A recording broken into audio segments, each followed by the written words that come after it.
So we want to give you a picture of how this works. We want you to understand that you are source energy and that a part of your perspective comes forth into this body. And here you explore contrast. And as you explore the contrast, this constant rocket of desire shoots forth from you. And when it does, that non-physical part of you rides that rocket, so to speak, and literally becomes the vibrational equivalent of whatever it is you have asked for. So everything that you have manifested in your life already was, before it manifested, it was received and held by the non-physical part of you. That non-physical part of you then calling you constantly toward it. For a while we have been saying to you that when you have a desire and you believe that desire, then it is. And then we began saying to you that when you ask, it is given. In fact, that message is so important that we've written a book and named it that, best title ever given to any book ever, because it tells you the whole story in the title. How good is that? Read the book anyway. It tells the whole story in the book. We wanted a longer title. We wanted to say, so I am non-physically focused, and from my non-physical perspective, I send forth a part of that which I am into the physical experience. And in that physical human form, I begin to explore contrast. And as I explore the contrast, I know what I don't want, I know what I do, I don't know what I don't want, I know what I do. I know what I don't want, I know what I do want, I know what I don't want, I know what I do want. And as I set forth those rockets of desire, then the larger part of me, the non-physical part of me, follows that rocket of desire and literally becomes the vibrational equivalent of it. And then when I, in my physical form, become a vibrational match to that which I'm asking for and to the broader part of me that has already become a vibrational equivalent to that which it is, then it is. But they said it was too long. And we like asking it is given anyway because it tells the whole story. But the thing that we want you to gather as a result of the time that we are spending together here today is that you are more than you know here in this physical body. And that larger part of you, that non-physical part of you, is playing a very large vibrational role in that which you are living. And when you accept that those two parts of you exist, and even more important, when you begin to understand that you in your physical form, beautiful beings that you are more than the flesh, blood, and bone being that you see. You are vibration. You are extension of source vibration. And when you understand that you are vibration, do you get that you are vibration mostly? You do such a good job of being vibrational beings that you don't even know you're it. What you see is a translation of vibration. What you hear is a translation of vibration. Even what you smell and taste and feel with your fingertips, all vibrational interpretation. And we want you to understand that you are vibration. And when you begin to get a sense of the two vibrational aspects of you, the part of you that's here focused and offering a vibration, and the larger part of you that is the eternal becoming of all that you have lived, the pure positive energy source part of you, and you begin to pay attention to the vibrational relationship between those two parts of you, now you can live life as you have intended. So how would you go about knowing the relationship between those two vibrational aspects of you and you? You're sort of like a two-headed monster, and we want to get both heads moving in the same direction. The way you can feel the relationship is through the emotions that you feel. In other words, when you feel passion, when you feel joy, when you feel love or enthusiasm, that means that whatever you're focused upon here in your physical form is causing you to offer a perfect vibration that aligns perfectly with that which you are, so there is no separation between you, and you are feeling the exhilaration of that alignment. But when you feel anger or fear or resentment or any of those not good feeling emotions, that means that in the moment of that feeling, you have activated, by virtue of whatever you're giving your attention to, a vibration within you, sort of beating the drum of what is or of what's gone wrong. And as you activate that vibration within you significantly enough that it gets hold of you a little bit, we'll talk about that later, then what happens is you're offering a vibration that has caused enough discord between you and who you really are that you feel the discord, and that discord is felt in the form of negative emotion. So it is accurate to say negative emotion always means the same thing every time. It means I, in my human form, am not keeping up with who I really am. With who, oh, hear this, this is the most important thing. I am not keeping up. If I feel negative emotion, I am not keeping up with who this life experience has caused me to become. So when you're mad at somebody, you're not mad at them. Oh, sure, it would have been better if they had stood on their head to please you in whatever way you think you wanted to be pleased. But when you're mad at them, you're not mad at them. You feel that discord because you're not keeping up with you.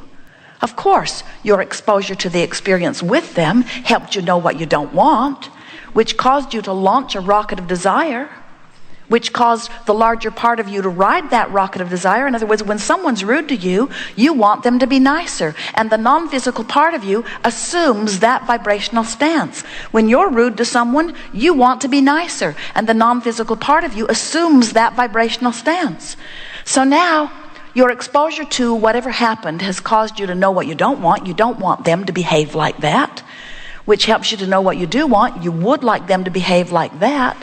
The source energy part of you turns immediately, completely, it's what Jesus meant when he said turn the other cheek, gives undivided attention to that which you are asking for and holds that vibration steady and constant for you. And if you don't go, you don't feel good. Now, why is it that you would even feel the vibrational relationship between you and you? Well, because it's you. When you're pulling apart, it doesn't feel good. And when you're in alignment, it feels wonderful. But there is another piece to this that we know if you understand this, then you'll get how you've been feeling. Then you'll understand why you feel the way you do about the things you feel the way you do about. And you'll understand why everybody else feels the way they do. In other words, as you get this, all mysteries in life, why anything has happened to anyone, including you or anyone that you're watching, you will now understand, because there is this powerful and utterly consistent law that is the manager, the vibrational manager, you might say, of this universe. And it is called law of attraction. Law of attraction is the manager of vibrational frequencies. Law of attraction says when you offer a vibration, that things that match that vibration come back to you. So when you're beating the drum of, I don't have enough money, more money cannot come to you. It cannot come because you're beating the drum of something different than what you're asking for. So, but remember, when you're beating the drum of I don't have enough money, you're asking for more money, and the non-physical part of you has become the vibrational equivalent of more money. So now, law of attraction is responding to both aspects of that which is you. Doesn't that make sense to you? If law of attraction is this equal opportunity manager, responding to all vibrations, bringing vibrations together that are a match to one another, doesn't it make sense that law of attraction is responding to the non-physical part of you as well as the physical part of you? So now we have a question. We're going to appeal to your logic, and then if you get it wrong, we'll tell you the real answer. This non-physical part of you, this eternal part of you. Eternal is a very long word, isn't it? This eternal part of you, this part of you that has been offering vibration for much longer than you understand time to have existed in your time-space reality. This non-physical part of you that existed before you came forth into this physical body, this non-physical part of you that rides the rocket of desire and becomes the further extended part of you. This non-physical part of you, law of attraction is responding to. And then there's this physical part of you. Perhaps Esther's voice intonation has given it away. Which part do you think law of attraction is responding to in the most powerful way? This part of you, this eternal part of you, or this part of you that is physically focused right here and now? And what we want you to understand is that as you have become through the life that you've lived, law of attraction is powerfully responding to this point of attraction. And what that does to you is it gives you a sensation of momentum. And it's real, it's literal. It's sort of like a raging river that is flowing in the direction of who you are and all that you want. Can you feel what we're getting at? So as this river is flowing, and it really is, every time you know what you don't want and you ask for something more, you make the river go a little faster. So you, through your physical experience, have caused your river to go faster and faster and faster and faster. The question that this workshop wants to ask and answer is, are you keeping up with the stream that you've set forth? Or are you even going in the direction of what you are asking for? We see our physical friends. You are so beautiful and unique and interesting. You take your boat down to the river's edge, and almost without exception, you turn it upstream and begin paddling very hard. And we say, that's very interesting, but why not turn and go with the flow? And you say to us, clever beings that you are, oh, Abraham, that just seems lazy to me. Everybody that I know that is worth anything is paddling very hard upstream.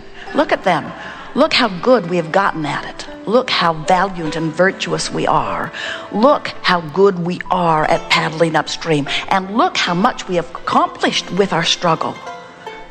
And we say, but wouldn't it be ever so much better to turn and go with the flow? No, I have to prove worthiness. And we say, to who? And you say, to the others who are paddling upstream. If I don't paddle upstream as hard as they are, they will think something's wrong with me. And we say, something is wrong with you. You're paddling upstream.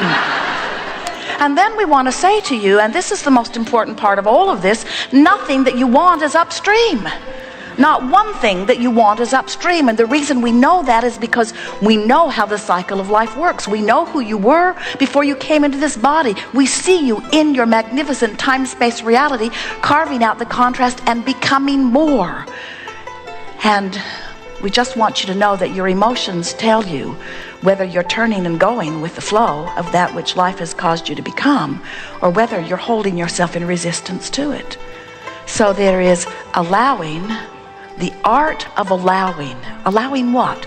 Allowing me in my human form to be a vibrational match to who I really am. Allowing me in my human form to be a vibrational match to who I was before I was born, yes. To who I am as non-physical energy, yes. But even more important, to be a vibrational match to who I have become. And that's what we mean when we say, you got to keep up with you or you don't feel good. So when that person has made you feel angry and you are holding this resentful grudge at them because you felt good before that happened and now you feel bad, and you know if they had just behaved differently you wouldn't be feeling bad, we want to say to you, you're giving your power away by giving them the credit or the responsibility or the blame for the way you feel. Because first of all, you can't control all of them. You try, it's not working out very well. Have you noticed? You cannot control them, and the more you try, the more you realize the impossibility of it. And even more important, in your focusing upon what's wrong, you hold yourself apart from what is right. And as you hold yourself apart from what is right, and by that we mean apart from that which you have become, you will never ever feel good.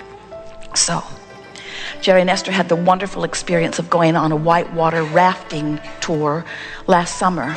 And the first thing they noticed, they were on the bus with several others. 6 of them, friends, went together, and then there were a busload of high school wrestlers that were with them. And as they were going up the canyon in this bus with all of the rafts on top of the bus, Jerry and Esther kept looking out the window and asking each other, what were we thinking? Because it was a class 4 river and the river was raging. A lot of snow melt, the river was high and fast, spiking up over the boulders and embankments. It was amazing to see. And when they took their rafts down to the water's edge, we have to tell you that it did not occur to any of them, not even the high school wrestlers, to turn the boat upstream and paddle against the current.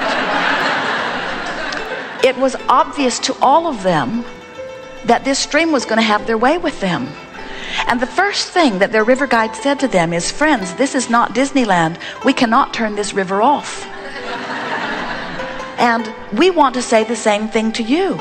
We cannot turn this river off, nor would we want to, nor would you want to, although you sometimes think you would like it to be turned off when the stream is beating you up. But we want you to understand the only reason the stream, your stream, the stream that you set into motion before your birth and the stream that you have kept moving faster and faster since your birth, your stream cannot be slowed down or turned off, because you cannot become less than life has caused you to become. You can't pull back from that which life has caused you to become.